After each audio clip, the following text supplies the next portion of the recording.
the car accident. I'm not sure if technically, legally, it's an accident. I think so.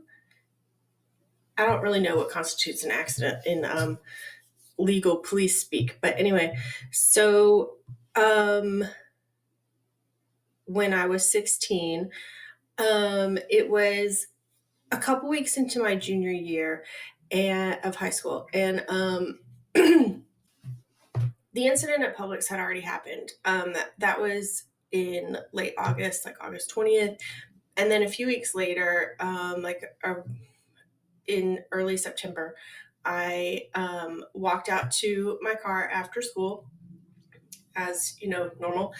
And he was sitting on, like, leaning on the hood of my car, which was not normal because he did not attend my high school. And so immediately, like, as I'm walking toward my car, my anxiety is ramping up. And I, was just like, what do you want? What are you doing here? I probably was a little more aggressive than that. Because, fear will, like, propel you to be a little brave in the moment. So I was like, what are you doing here? But anyway, and then, same garbage that all abusers do. It was like, I miss you, I'm so sorry, blah, blah, blah, blah, blah. Here, listen to this song, and, this makes me think of you. And it was a single CD. I remember the Backstreet Boys, and I could never like the Backstreet Boys ever because of this. I was 100% NSYNC girl all the way. But, this exact moment is why I could never get on board with the Backstreet Boys ever, still even to this day. So sorry about that, but it's true. And then of course I didn't listen to it. I knew the song, and I was just like, no, this is not it. This is not going to work. I'm not interested in this at all. We're done. When I am done, I am absolutely done. So the argument kind of ensues a little in the parking lot of the school, long enough for almost everyone to leave the school. And on this particular Friday, my family was going to be going out of town. We were heading to Disney for the weekend, and so I was expected home, and as I would be probably any other day if I hadn't had plans that my mom knew about ahead of time. So we're there long enough for, it to be like there's very few cars in the parking lot. And I am just like, I got to get out of here. I need to go home. I've got stuff going on. So the situation, like the conversations, the things said, and it's all a little bit cloudy. I remember being nervous when I walked out to the car, and I remember when I started to leave the school, it went from being like uncomfortable and odd to terrifying and dangerous in the span of me pulling out of my parking spot and getting to leave the parking lot to turn onto the main road. He actually, so I drove through the parking lot, and he sped through the parking lot to cut me off, and then got out of his car. Now I'm doing 13 miles an hour because we're still on school property. And he runs in front of my car. So I slam on the brakes, and now this just shot into like a stratosphere of, oh hell no. And I didn't hit him. I was able to stop the car because, again, I was only going like 12 miles an hour. And then yelling at him. I'm still in my car. My windows are up. My doors are locked. I'm not getting out of the car. So he gets back. I go around him, and I get out to the light, I may have ran that light actually to get off the school property. I can't remember that exactly, but I was not going to sit there any longer. So I called his mom. I called her work when I got onto the main road, and I am frazzled. I make a turn to go down this other main road toward my house, and he should have gone straight at the light and not turned left. His house was straight. My house is to the left down this long road. And he turns left behind me. He's behind me in the car, and I've called his mom's work. I've got her on the phone, and I am freaking out, and I am screaming through the phone for her to come get him. He's lost it. He's going crazy. Come get your kid. We're headed toward my house. I think I maybe had spoken to my mom at this point, because I'm pretty sure, like, I just told her that he showed up at the school. You know, I'm visibly, or not visibly because she couldn't see me, but audibly in a panicked state. But I'm on my way home. He's following me. I've called his mom. She's coming. The situation is crazy. I am not even in the moment able to process what's happening. I'm terrified. So the way that it was, the road has changed a lot since I was 16, but it used to be it was 2 lanes each way, so 4-lane highway basically, and there was, like, I think 1 traffic light before, or no, 3, because there's the interstate went over it, so you had those, but there was only like 3 lights before you came over the bridge, over the interstate, and then to where you had to make a right-hand turn in order to get into my neighborhood. And then once you got into my neighborhood, that was only a 2-lane road, 1 lane in each direction, with ditches on the side, and, you know, houses, completely residential there. So I make it down, and he's aggressively driving behind me. Now, this is not like a passive moment. Okay, so he's aggressively driving in his truck. I am in my car, and I make the turn into my neighborhood. Now, it's after school, so there's, like, you know, buses and people and whatever. He pulls next to me on the road, and there's no oncoming traffic because there's a school bus a few blocks in front of us, or a block. Distance isn't my thing. So he pulls next to me, and he is, like, screaming in his truck, trying to get me to pull over, and just utterly losing it. Well, by this time, I'm freaked out because he's driving on the wrong side of the road. Okay, so he's in oncoming traffic. Now the bus has let out. The bus is starting to move, which means that traffic is starting to come right toward him. So he pulls over into my lane, and I, in order to avoid that accident, head toward the ditch. And at this moment, I realize there are 4 kids who have just gotten off the school bus, and I am about to hit them.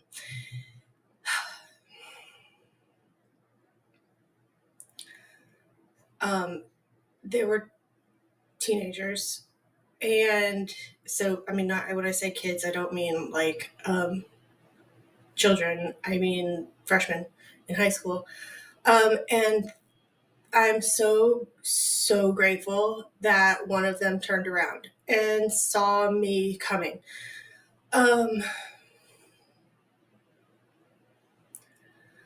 So they took off running, and I didn't hit anyone, and I ended up in the ditch.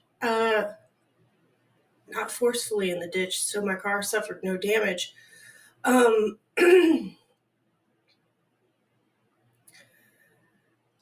So anyway, I remember seeing those 4 kids take off to one of the houses that's really close to where we were. And I am partially in the ditch. Car is completely off the road, but I am not, like, all the way into it. I'm just kind of, like, on it. he pulls in front of me like this and like unbelievably aggressive and slams on his brakes. He immediately jumps out of the car. And I am like making sure my windows are rolled up, making sure that like punching the door lock. And he comes over and just starts beating the crap out of my car, attacking my windows, trying to break them.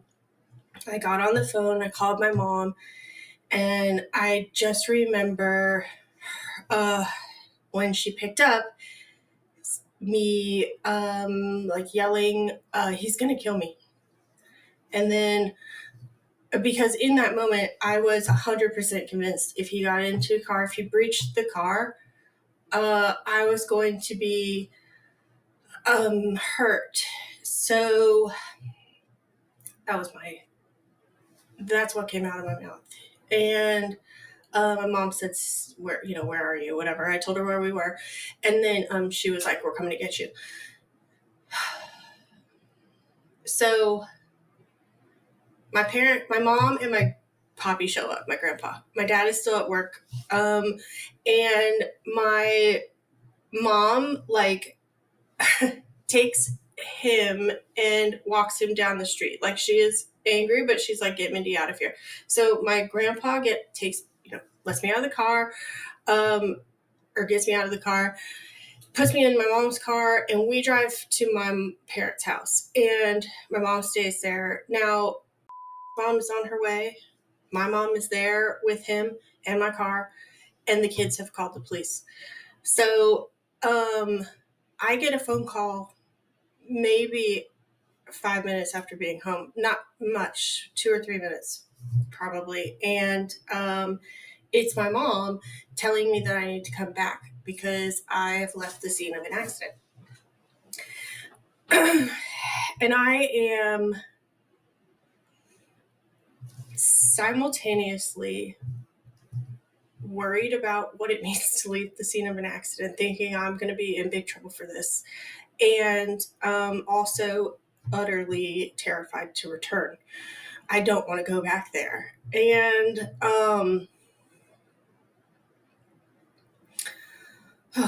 so I go. The police officer spoke to me on the phone, I think, assured me that there was nothing I needed to worry about. He just needed to talk to me, and I needed to come back and clarify a few things. So I went back, and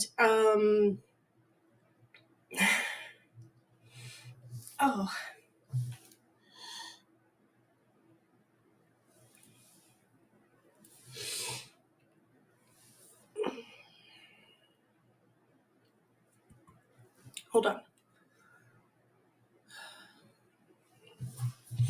Okay, so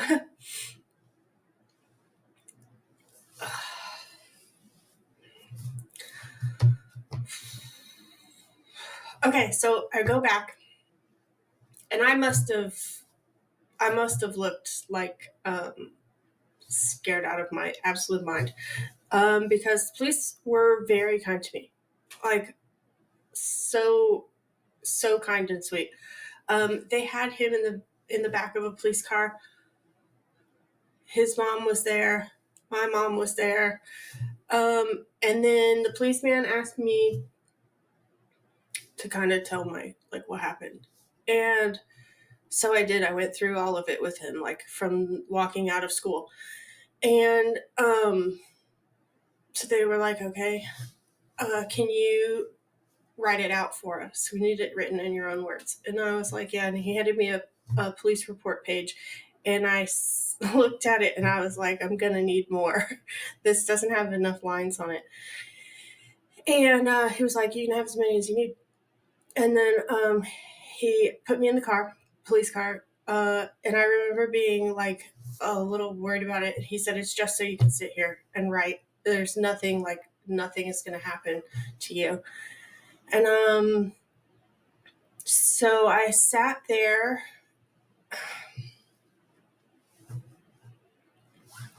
So I sat there and wrote it out, everything, and it took me 4 pages.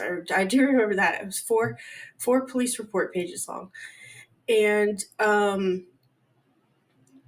then I remember the police officer asking me if I wanted to press charges. And I said no.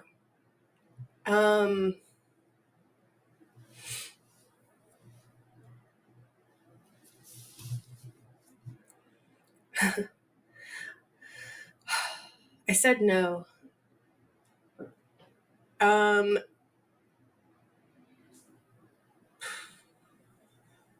I didn't want to. He really was not trying to pressure me, but the police officer wanted to have more of a conversation with me about it.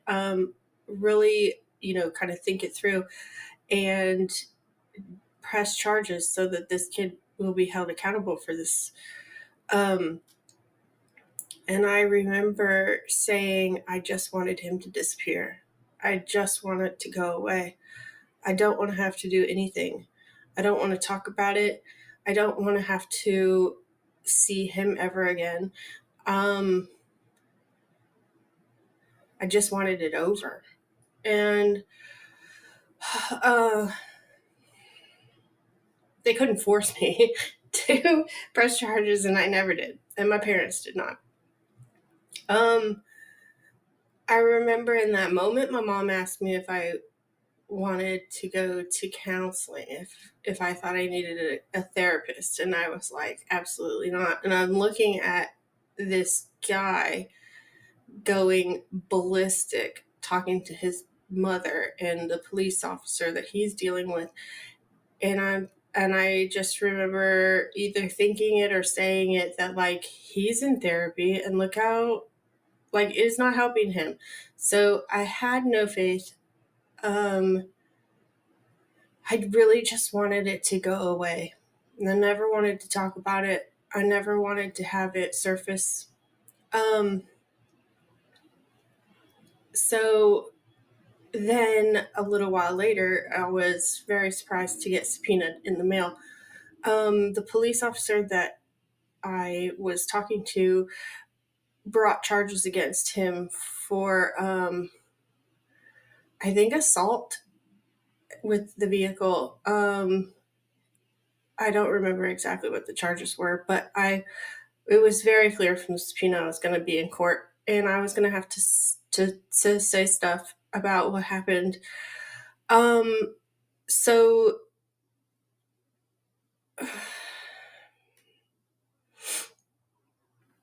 court was relatively easy.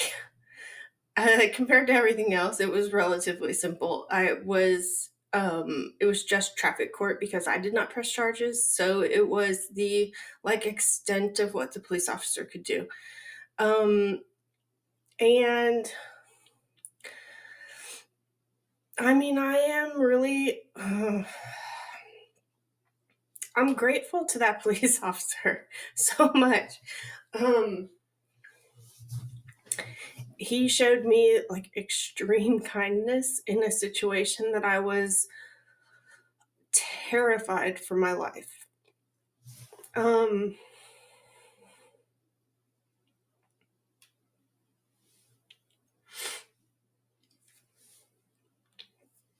I don't know who he was, who he is. But yeah,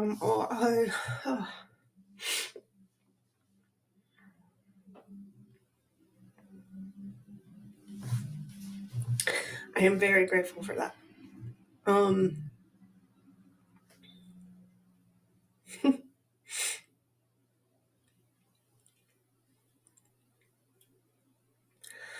Maybe by now you want to know what happened to the kid. Nothing. I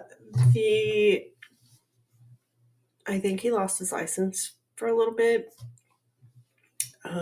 Maybe, I don't even know. I know he was sentenced to anger management, which is a joke. But I didn't press charges, so I can't be upset about any of that. I just really wanted it to go away. So, and here we are, 26 years later. Oh well.